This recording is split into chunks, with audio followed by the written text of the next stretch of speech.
Knowing who you are. Knowing who you are. Being able to answer this question, who am I? And what do I want? You know, many times when I go out of the country, I am baffled by that question. To explain what is your occupation. I've stood there for 10 minutes. Well, am I a talk show host? Well, I'm more than a talk show host. Am I a businesswoman? I'm a businesswoman. I'm more than a businesswoman. Am I an entrepreneur? I'm more than an entrepreneur. So I just leave it blank or self-employed. So I'm not asking for the roles that you play as daughters. I'm not asking that question. What are the roles that you play as a daughter, as a friend, as a sister? You're going to be a lawyer. You're going to teach. You're going to be a pharmacist. I'm asking the bigger question of who am I? Who am I really? My answer is I am God's child. I am that which is born of all that is. I am, as Pierre de Chardin said, a spiritual being having a human experience. Come trailing the breath of the ancestors yet, but trailing the breath of the angels. And understanding that because I am connected to the source of all that is possible for me. That's who I am. And what do I want? I don't want to just be successful in the world. I don't want to just make a mark or have a legacy.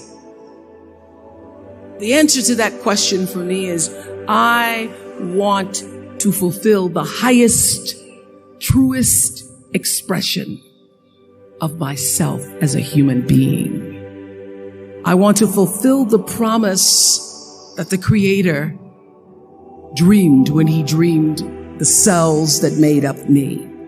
What do I want? You must have some kind of vision for your life. Even if you don't know the plan, you have to have a direction in which you choose to go. I never was the kind of woman who liked to get in a car and just go for a ride. I had a boyfriend who would say, let's just go for a ride. I want to know, where are we going? Do we have a destination? Is there a plan? Or are we just riding? What I've learned is that's a great metaphor for life. You want to be in the driver's seat of your own life, because if you're not, life will drive you. Knowing who you really are in this space and time that we embody. That's number one. What do you want? Who are you? Number two, you must find a way to serve.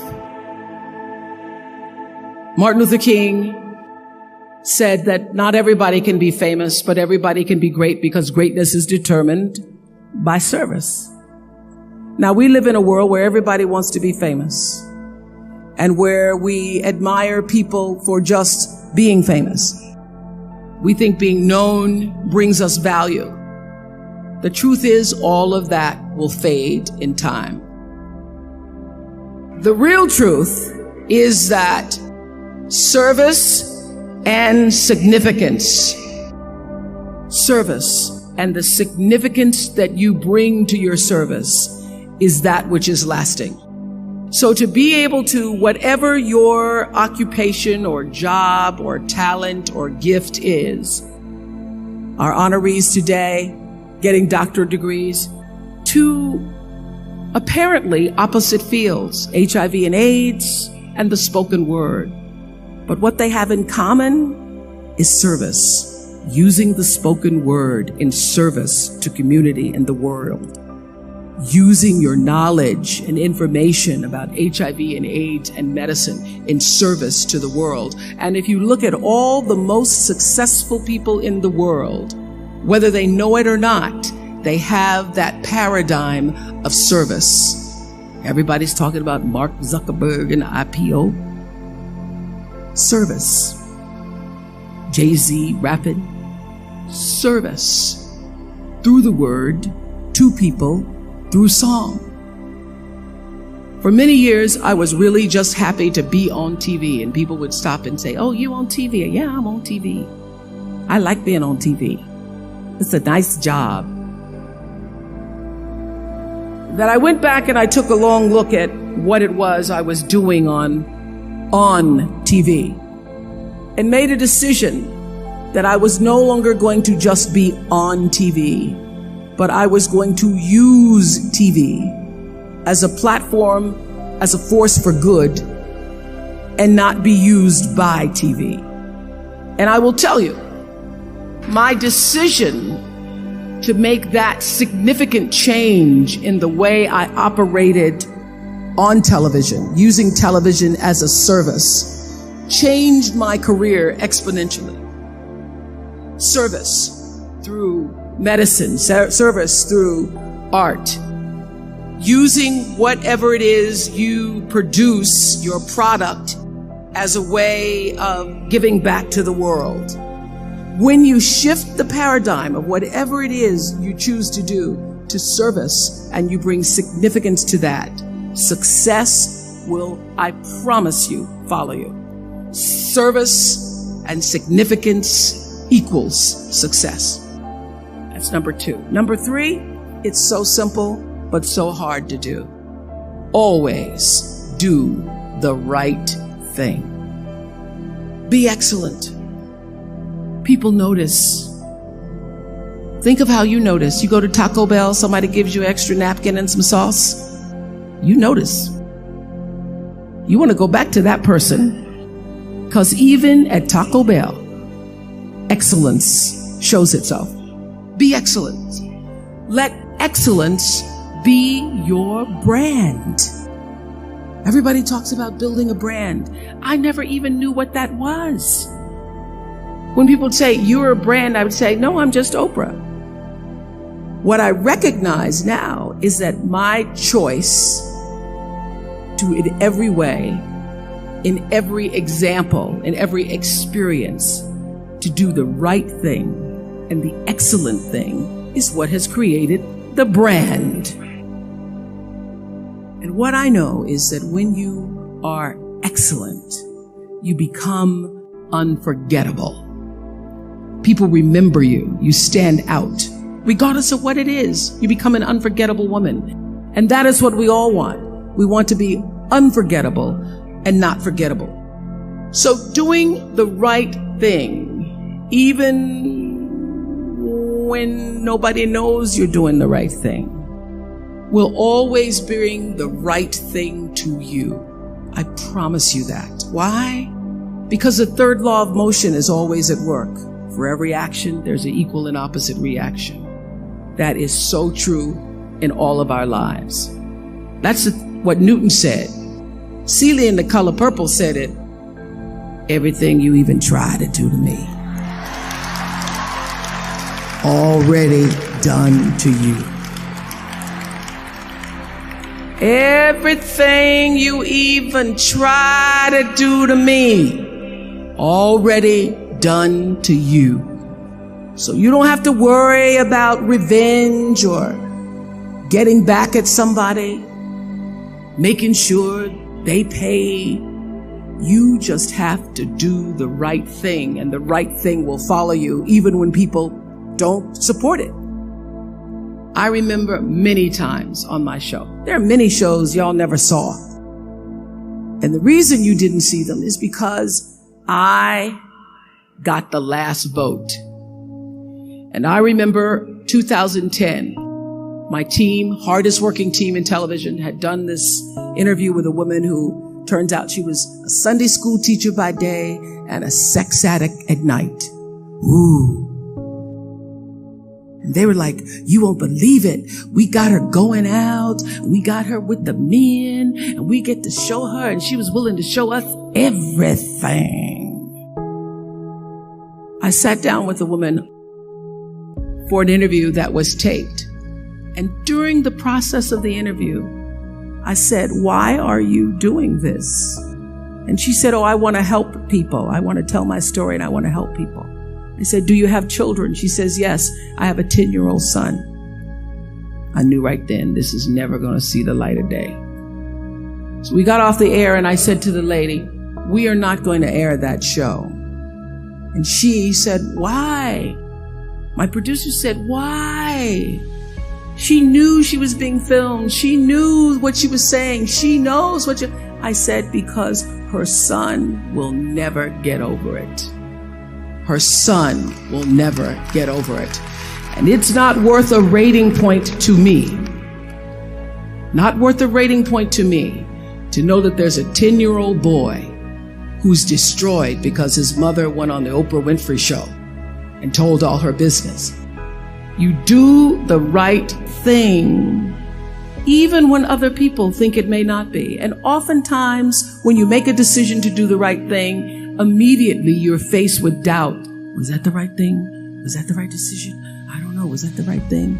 You always know it's the right thing, when in the end, there is peace. You are rewarded by peace in knowing that you did the right thing. The most important thing I have come to know in doing the right thing and making the right choices is understanding what we talked about yesterday. All of you leaving here have the potential for enormous success. There's a price that comes with that. People don't always like you, and they're not always happy for you. And if you surround yourself with people who are not accustomed to your success, they become fearful. They become scared because you are reflecting back something to them that they don't recognize. Now, they're not going to say, you know, I'm very fearful, because you're reflecting back to me something I don't recognize.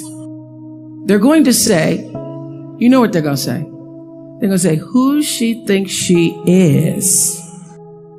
Who she thinks she is. That only happens when you are around people who do not mean and want and aspire to the best for you. People who want the best for you want you to be your best.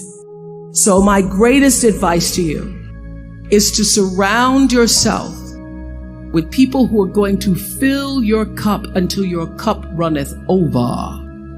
So when people say you're so full of yourself, you can say, yeah. Yes, I'm full. I'm so full, my cup runneth over. And to know that once your cup runneth over, you cannot spend your life with your gallon-size offerings, offering them to pint-sized people. You have got to surround yourself with gallon-sized people who can hang in the same company with you, so that you're not offering your gallons to those little pints out there who can't hold it anyway. Choice to Change the World. I love that song. I love hearing you all sing that song. And what I know for sure is that the biggest choices begin and end with you, your internal big questions. Who do I want to be in the world? My relationship to source energy, to all that is God. I'm not talking about what you believe in God. I'm talking about your experience of that which is all life, which is divine and universal. I'm talking about the big deal. Being connected and aligned with that. When you are tuned in and charged into that, whenever you feel empty, you go inside yourself and you connect to the source, and you know that all things are possible. To know that and to choose to do the right thing in service and significance, I promise you, you will create a vessel of service for yourself first, because you have to honor yourself first. You have to give to yourself first, otherwise you have nothing to give away. You will create a vessel for yourself, for your family, your community, and the world. And those three things will not only lead you to a blessed life. I stand as a witness. My life is so blessed, I can't even take it in sometimes. It will lead you not just to a gifted life and a rewarding life that fills you up, but a sweet life. That's what you want. You want the sweetness. You want it to be so sweet, so that even when the storms come, and they will, you'll know this too shall pass. The storm is passing over, and you shall not be moved, because you know who you are. When you can do that, grace will follow you, grace and glory. And when they see you coming, it ought to make them proud. I have spent hundreds and hundreds and hundreds and thousands of hours talking to spiritual leaders and teachers, and not just spiritual leaders and teachers who have been deemed so, but thousands of people who came from levels of dysfunction, who came from levels of pain, who were suffering, who were challenged in their progression of trying to be the best human beings they could be. And they allowed themselves the opportunity to come on our show, the Oprah Winfrey Show, and share their stories. I am one who believes in the sharing of stories. I believe in the process of sharing, period, because I know that all life gets better when you share it. And those thousands of people who have been guests on the show, and many of them who are also audience members, have been my greatest teachers. And I would say that one of my gifts that I've had since I was a little girl growing up in Mississippi, being raised on a tiny little acre farm with my grandmother, is that I knew how to pay attention. I was a great observer of life. And I grew up believing that I was indeed, for sure, God's child. It's because every Sunday I sat in our little church down the road, a dirt road from where my grandmother lived. No running water, no electricity, but the church is down the road from us. And we could hear the singing as I was getting dressed for Sunday school. And I'd always sit on the left-hand side, the left pew in the second row. And I would listen to the preacher preach about the Lord thy God is a loving God, and sometimes he would say the Lord thy God is a jealous God. But most important, I heard him say, you are God's child, and through God all things are possible. And I literally took him at his word, so that by the time I was had to leave my grandmother because she became ill, and I was sent to live in Milwaukee with my mother, who had 2 other children, I got beat up on the playground because when people would ask me, who's your daddy? I would say, Jesus is my daddy. Sometimes he's my brother. And God is my father. But what I now know and have learned, that my view of God, although I call that God in a box and all that, although that has, my vision of God has expanded to be inclusive of all things, all. God is all, God is law, God is all, in all things. Not just the guy sitting up with the beard. And now that view of God has expanded, I still understand how important it was for a little colored girl. We weren't even black yet, not to mention African American. You know what I mean, Harry? A little colored girl in Mississippi for whom there was no vision of hope or possibility. My grandmother's greatest desire for me, as she had been a maid and her mother before her had been a maid, her greatest desire was that I would grow up one day and be able to do the same. And she wished for me that I would be able to, she used to say, I hope you get some good white folks when you grow up. I hope you get good white folks who treat you good. So my grandmother would have no idea of the life that I now lead with good white folks who are working for me. She just wouldn't get it. She wouldn't get it. She wouldn't get it, but somehow I think she must know, and she's up around in the spirit realm saying, Lord have mercy, I didn't see it. But I now know that having that belief system, that something greater than me was in charge of my destiny, of my fate, that it wasn't just me alone having to survive for myself, is the thing, is the value, is the rock that has sustained me. So my vision, my perception, my understanding of what it means to be a universal citizen has grown as I came to understand Acts 17:28, my favorite Bible verse that says, in God I move and breathe and have my being. So my every attempt in life has been, since I was a little girl, to be in that space that I call God, to literally live in the breath that is God, to live in the breath and allow the breath to breathe me as God.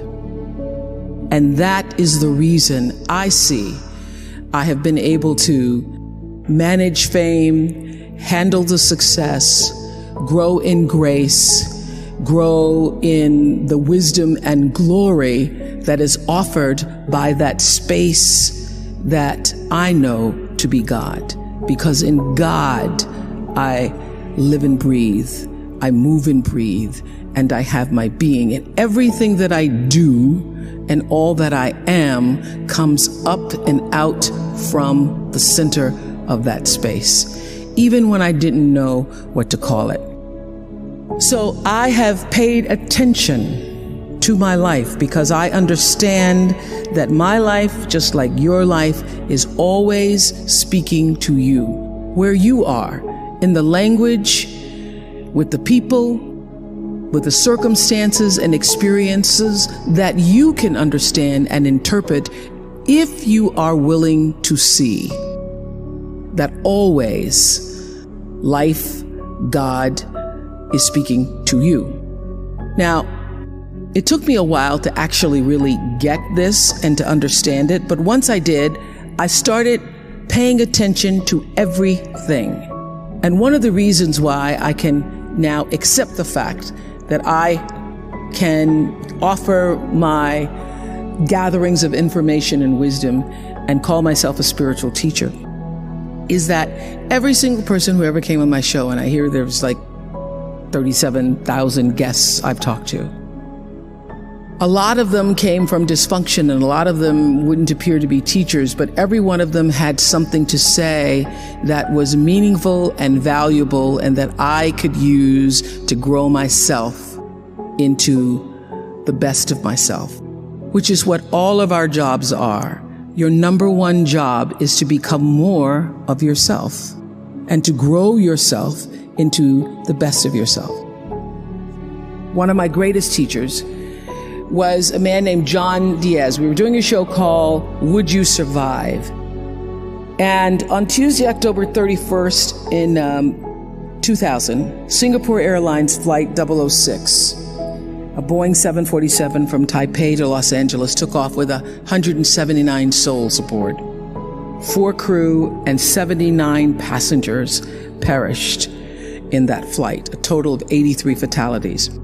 There was a typhoon rolling through at the time, and the plane went down the wrong runway. Now, what's interesting, John Diaz was on that plane, and he had several indications, which I'll talk about later, whispers, that he shouldn't have gotten on the plane. But he did anyway. He got on the plane, and he managed to be one of the survivors. And on the Oprah show, I was asking him, what do you think it was that you were one of the survivors? And I said, do you think it was your position on the plane? Because he was in first class and he was sitting on the right next to an exit door. And he said, yes, I think it might have been the position of the plane. And also my quick thinking, he says, and the fact that I didn't stop moving. So I said, you don't believe, you're not a religious man? You don't believe that there was some kind of divine intervention going on there? He goes, no, I'm not a religious person. I do not believe that it was anything divine. I don't believe that. I did see, he said, as I got knocked back into the plane, that it looked like Dante's Inferno, with people strapped into their seats and just burning. And it seemed a bit to me, as I turned and looked backwards, like there was a light coming out of the tops of their heads. I guess you could call it an aura, was leaving their bodies. And some lights were brighter than others. It changed, he said, it changed me. It gave me a new kind of spirituality, in a sense, that I now believe somehow, I don't know how, but life continues on somehow through that light.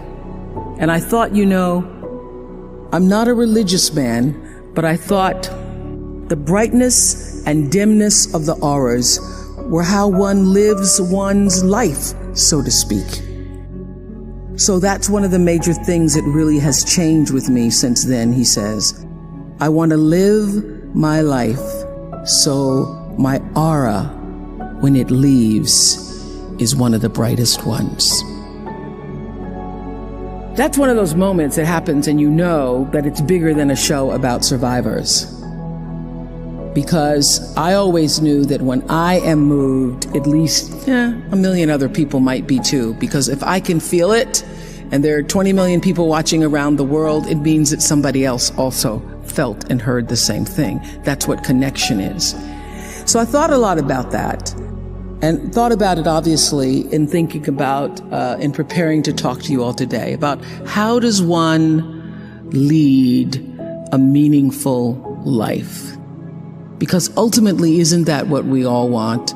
We want to lead a life so that however we transition, people can say, wow, that was a bright one. That was a bright light.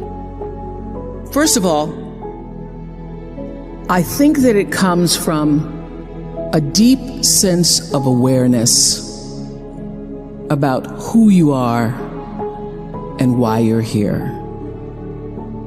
It comes from being in touch with, on a regular basis, the appreciation and the holy gratitude that should fill each of our hearts on a regular basis, just knowing what a privilege it is to be here and to be human. Close your eyes for a moment, will you please? And breathe with me. Just close your eyes. And if you will, put your thumb to your middle finger and gather your other fingers around. And let's feel the vibration and pulse of your personal energy as you take 3 deep breaths with me. Inhale. And as you exhale, just feel the vibration, energy, blood pulsating through your body, through you. And another inhale.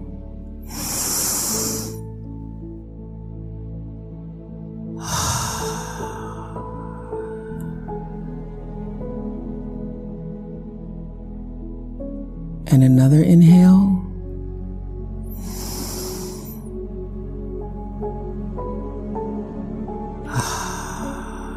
And keep your eyes closed.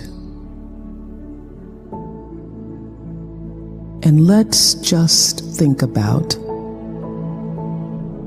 this day. This day that you have been graced to breathe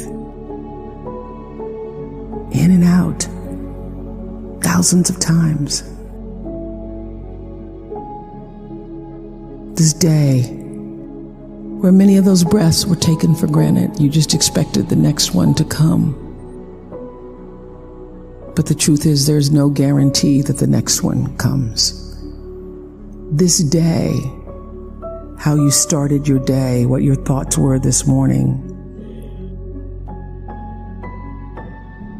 how you've carried yourself through this day, how you've been allowed to have encounters and experiences, some challenging, some more life-enhancing, that pushed you forward another day of being here on the planet Earth as a human being. Let's just think about that. After all you've been through, in this day alone, and the many days and years past, how you got here to this prestigious, esteemed university, the choices you made that have brought you to this day.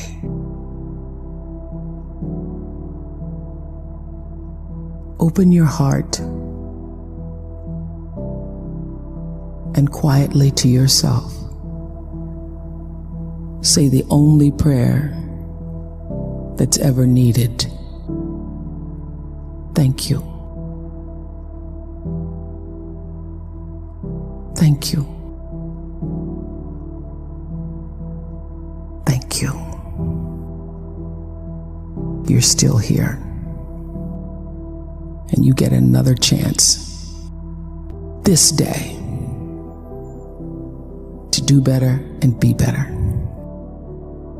Another chance to become more of who you were created and what you were created to fulfill. Thank you. Amen. Open your eyes. That's how it starts. That is the foundation for meaning and purpose in your life, is to bring yourself back to your breath.